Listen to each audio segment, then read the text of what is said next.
gotta do, gotta be what God wants me to be. Nothing else matters except for His will and His way. I made up my mind, I will follow Him always to my destiny. Hello, and thank you for joining Woman to Woman with Tammy Tubbs. It is a great day to be alive. I'm so excited that my guest on today is taking a stand, and she's boldly making a confession that you don't have to stay in the permanent situation that you're in. Most of you say it's permanent because it's in your mind. It's a temporary situation, but you can come out. She's making a journey with domestic violence, and she's going to share with you her powerful testimony and the passion that God has placed in her heart of making sure that women know that they're fearfully and wonderfully made. Good morning, Ms. Velma Givens. How are you on today? Good morning. I'm fine. How are you? Thank you for joining me. Thank you for having me. Now, I just want to salute you on today. I'm wearing one of my Woman to Woman Divas t-shirt. Now, if you all don't have one, go to TammyTubbs.com and order it today. Now, let me explain exactly what a Woman to Woman diva is. Someone who's determined, intelligent, victorious, and anointed. And guess what? You are all of the above. So I salute you on today. Now, domestic violence. October is actually considered Domestic Violence Month. When I say domestic violence, what stirs up in your spirit? I mean, how do you feel about women being beaten and battered? It really concerns me because when you be in a situation where you have been involved in domestic violence, it just touches you really, really deep into your heart. Because, you know, if somebody's situation might be worse than yours, but it all is bad.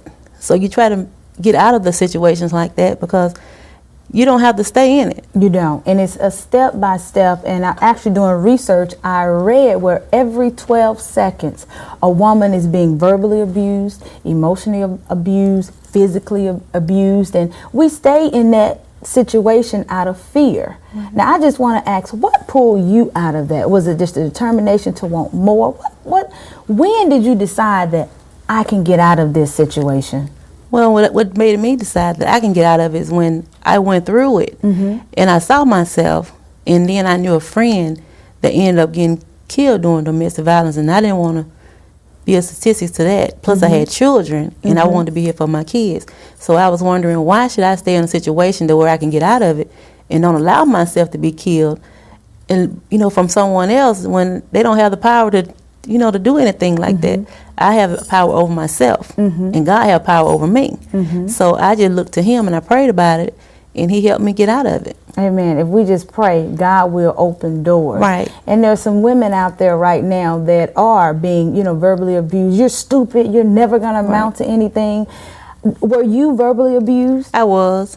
And then, a lot of the time people see you outside. You smile all the time, and on the inside you're crying, and people just don't understand. I seen them all the time together, and they seem so happy. But when the door is closed, it's a different thing. People say physical abuse is bad, but physical abuse, you can get over it, but it's still bad. But verbal abuse and mental abuse, it stay with you all the time. So you have to do something to get out of it. You do.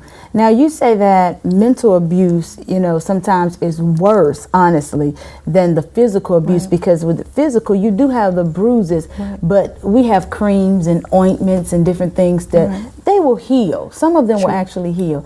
But that verbal abuse, how does that really, I guess, tear someone down? How does it make you feel? It make you feel bad because when somebody's sitting there talking about you and degrading your name, and you're doing all you can to try to be a better person and try to be the perfect person, but you can't be the perfect person because only one perfect person, that's God. Amen. So you try to do things to where they won't say things like that. But when they say things like that and they still coming at you, it make you feel bad. It bring your self-esteem down. But once again, you have to pray and you have to ask God to help pick you back up from that. You be down, but you have to dust yourself off and get up and keep going. When is enough enough? Enough is enough when you can sit there and look at your children and they see you going through stuff like that. And you want something better for yourself. And when God dealing with you on the inside, He's there. because you know if you're praying and you know he's telling you, he leading you to get out of the situation. So you know it's time to go, and you can go from there. I think a lot of women, and I've talked to a lot of women that have been in domestic violence situations, and some of them are still in those abusive relationships. The first thing that they tell me, well, I don't have a place to go.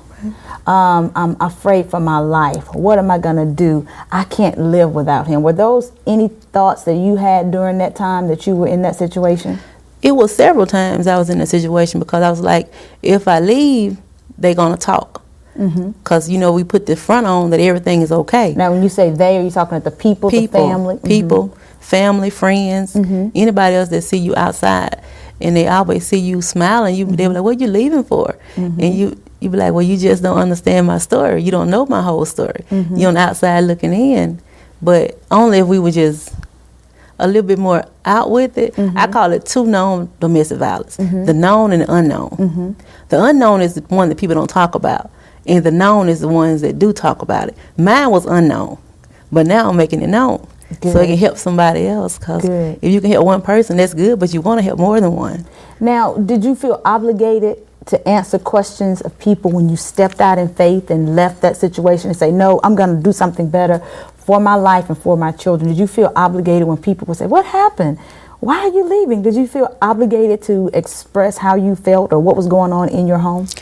At first, I didn't feel obligated. Then some of the people that were, asking me what happened and stuff, and I felt like I should say it because maybe some of them were in situations and that they might not, no one else might not have known it. So with me telling it, it might have helped them out of some of their situations also. Wow. I'm excited for you because there are a lot of women right now who are watching, viewing via the internet, television, and some of them are sitting in front of the computer, the laptop, on their cell phones because of technology nowadays, and they're saying, that's me, but I want to get out of this. Can you look into the camera right there and just share with them how, if they trust God, God will take care of them. All they have to do is get a made-up mind to just walk in faith and seek help. Because when you go, you can't just go out. You have to go with a support group behind you. You have to have people there to help you along the journey. So if you can just look in the camera and just love on a sister right now who's going through. Okay, what I would say to my sister right now that's going through, you can pray to God first.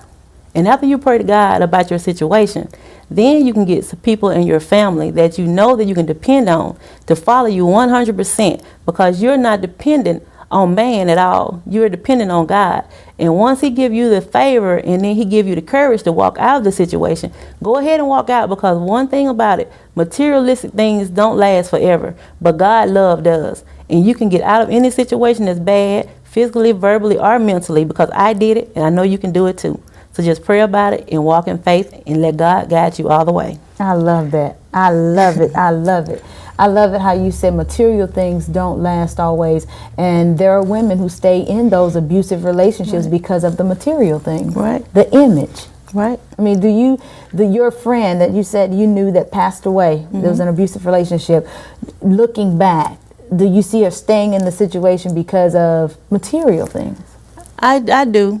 I do. I can see her still staying there for that because of the image that she's trying to hold. But it's not all about image, because you can be gone. Yes. And you can leave here and everything will still be here, but you won't. Yeah, and I think God desires that we have life, like the word says, and life abundantly, that we have peace. At the end of the day, it's all about having peace. Right. If you're in a 5,000 square foot home or mobile home or trailer, it's about peace. Right. Having your sanity.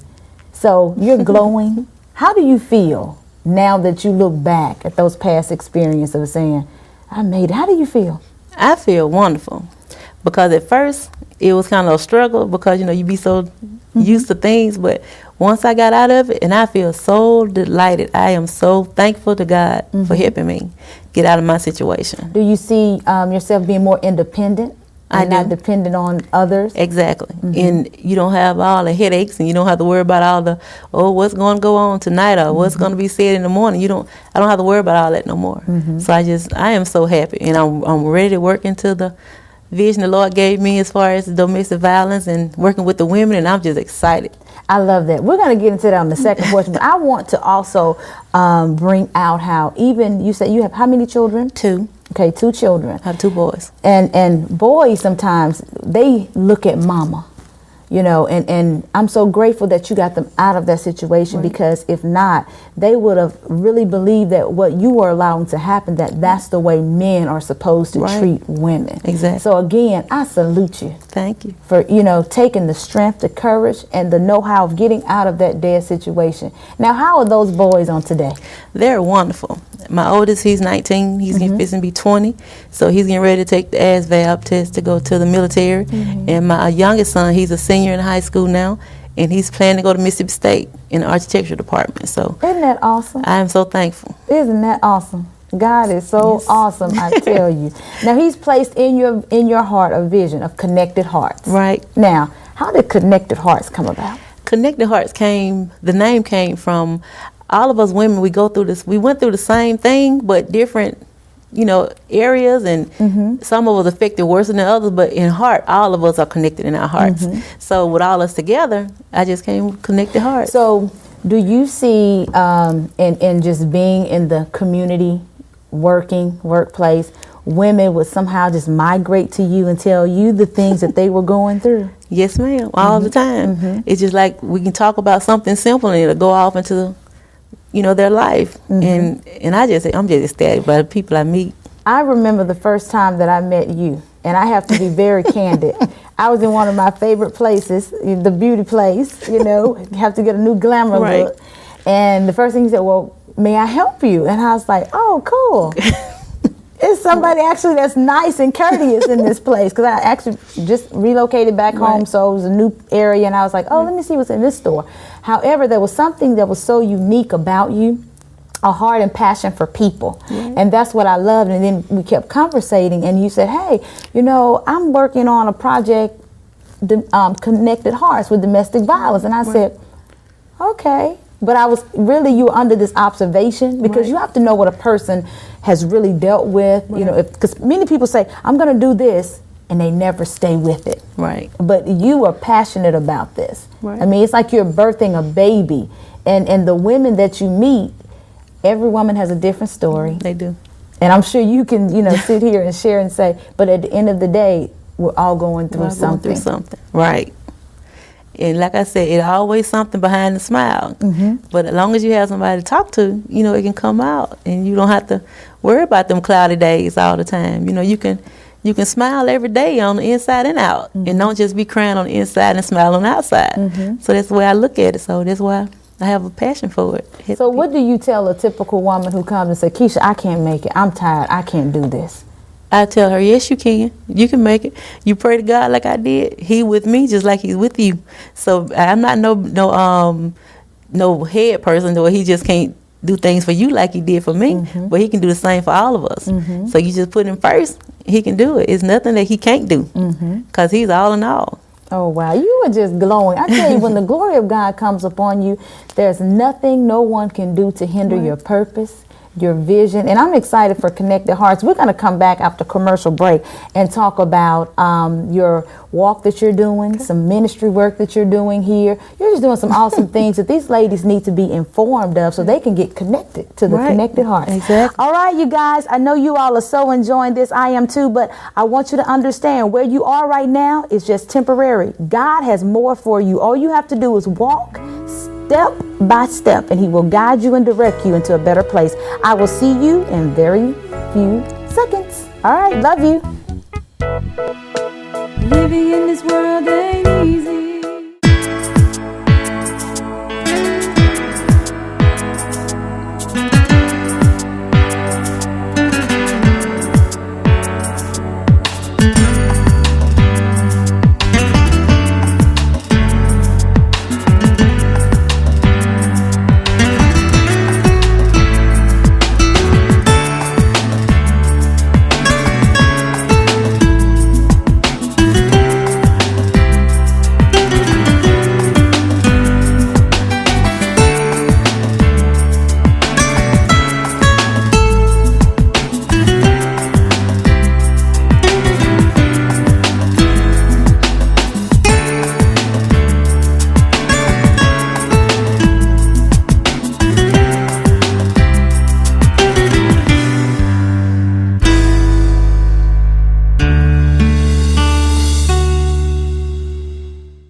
Charity Mission Full Gospel Baptist Church presents its Woman and Woman Empowerment Conference, October the 22nd, 2011, from 9 a.m. to 2 p.m. at Charity Mission Full Gospel Baptist Church, 807 Tarleton Road in Crawford, Mississippi. The theme of this conference is Armed with Purpose, which will focus on teaching women how to change the world by being fierce and fabulous through God's love, presence, and power. Empowerment speakers include Tammy Tubbs and Jasmine Murray, an American Idol finalist. Registration for this conference is $20 per person, which includes lunch, conference material, and networking opportunities. Vendor space is available. For additional information, please contact Tammy Tubbs at 404-468-5971, 404-468-5971, or register at tammytubbs.com. You don't want to miss this Woman to Woman Empowerment Conference, October the 22nd, from 9 a.m. to 2 p.m. at Charity Mission Full Gospel Baptist Church. We'll see you there. My destiny. Hey, we're back here with Ms. Velma Givens, and we're going to jump right back into this now with Connected Hearts. Is a domestic violence organization that God has given you. Give us a little bit more insight of your plans with your ministry. Okay, with Connected Heart Domestic Violence Organization, we're planning to find a site, a location, to where women can come and they can talk, and maybe we can help them once they get out of their situation, help them find jobs where they can be dependent on themselves and their families. And then we're planning on having it where we can just like take them places and take them, let them get their hair done, nails done, just tell them, no, you're beautiful. You don't need nobody to do all that for you. You can do it for yourself. So we're planning to do a lot of things with them. So I'm praying that it can all just work out and we can just go do things together as women, as we can overcome and overcame our obstacles. I love how you just really imparted, you don't need anyone to do it for you. And I'm just thinking about the many women that I've talked to that are in abusive domestic violence relationships. They are in fear. It's like they are just in camp thinking, I need a man, I need a man, I need a man, I need a man. And I'm just like, no, you don't. You don't. If you fall in love, I'll tell you, with Jesus, he'll be the best man you ever had. That's the truth. It's amazing how if we just walk in faith, the thing that we think we cannot do, it'll come so easy. That is true. All we have to do is just take one step. That's right. And I'm grateful that you did take that one step. I did. And so I'm reading your shirt that says, walking the extra mile against domestic violence. Right. October 8th. What's going on October 8th? October the 8th, we'll be at the Columbus River Walk. We'll be doing the first annual walk against domestic violence. So it's going to start at 4 o'clock, registration, and then from 4 to 5. And then from 4 to 5, then from 5 to 6, we will have speakers. Some women will be women that have lost children during domestic violence situations, and some will be the ones that have overcame domestic violence situations. So after we have the speakers, we're going to do the walk. Once we come back from the walk, we're going to do a candlelight vigil in remembrance of those that were killed during domestic violence. And we just have a moment of silence and light the candle, and I'm just looking forward to that. And love on each other. And love on each other. I just see multitudes of women just loving on each other. Even if you're not in an abusive relationship, you may know someone that is. And after viewing this program, I pray that you would just make a phone call and just, whisper a prayer to them, encourage them, and let them know that they can come out of this situation. They can, and everything will be all right. It will. It definitely will. Now, the registration, is there a fee or anything? There's no fee. Wonderful. We're just letting everybody just sign up so we can give them a thank you later, send them a thank you card in the mail for thanking them for coming out, because it's busy. I know it's a week. It'll be on Saturday, and we're just going to be thankful that they came out and participated in the walk with us. So it's totally free? It's totally free. All they have to do is get in their vehicles. Just get in their vehicles and drive to Columbus River. That's all. Walk. And just come in and be with us. Wow. Is there a specific color that you all are implementing? Well, the shirt that we got made, it was brown and orange. So with the fall colors. But there's no certain color that we're implementing. But if they want to purchase a shirt, they can. Now, you know that the orange that you said represents harvest, represents joy. And so with that being said, I'm going to really believe God that the women that do attend, I will be there. You all can join me there. Ms. Velma will, of course, be there. I'll be there. That their joy will be restored. Right. Because so many women are bound, they're depressed. Right. And they're going through not knowing that the joy of the Lord is their strength. It's their strength. All the time. All they have to do is just let him know what's going on. He knows, but verbally say, God, I want out of this thing. Right, because a lot of time he waits on us. We leave him, he never leaves us. So he just wait on us to come and then surrender ourselves and just put him forefront in front of us and just go from there. It is. All we have to do is just say, Lord, help me. Help me. That's all, and he's there. He's always there, always All there. the time. Now, you said some speakers, some dynamic speakers. Have they had an experience? I know you said some of them have lost children. Now, Right. that's very dramatic, especially Right. when you've put them in harm's way. Right. And other speakers, you don't have to tell us their names right now. Okay. But just their background, their history. Okay, well, one of the speakers, she was in a abusive marriage, I think like twice, and she's gonna be there speaking on how she got out of hers. And another lady, she's gonna be there, and she's gonna tell about how she came out of her abusive marriage. Wow. How she had to start over from ground up. Yes, ma'am. So, and the other ladies, they are the ones that had daughters that were killed through domestic violence. And that's one of the things I'm listening to you thinking about the movie. Did you ever see the movie Colored Girls, Tyler Perry's Colored Girls? I have never seen it yet. One of the things that Kimberly Ali, she played, her husband was very abusive to her, to the point where he became obsessive.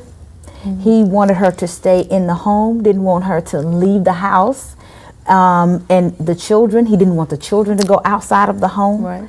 And it became to a sudden extent she had to come home for a visit because she was a great, I think she was a paralegal or assistant to Janet Jackson. And she forgot a document. She had to come home. They were driving in a BMW. The husband thought she was cheating on him. He became so obsessive, so upset, that he hung the children outside of the window and he dropped them. And the children died. And in the movie, Kimberly Elise was like she died because her children died. Right. But there was something that Felicia Rashad said.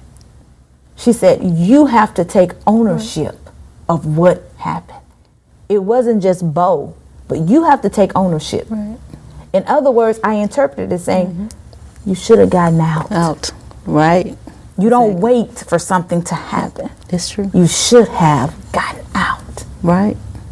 Especially when you have children, they seeing you going through that. Yes. Because that instills in them. Yes. Once they see mama going through it, they feel like it's okay. Yes. And then, you know, with girls, they feel like it's okay. With boys, they feel like, well, I can do the same thing that dad did. It just gets in them like that. So you have to get out before it's too late. So before it got that far with me, that's why I just had to. And I look at it like this. A guy was doing a sermon one time.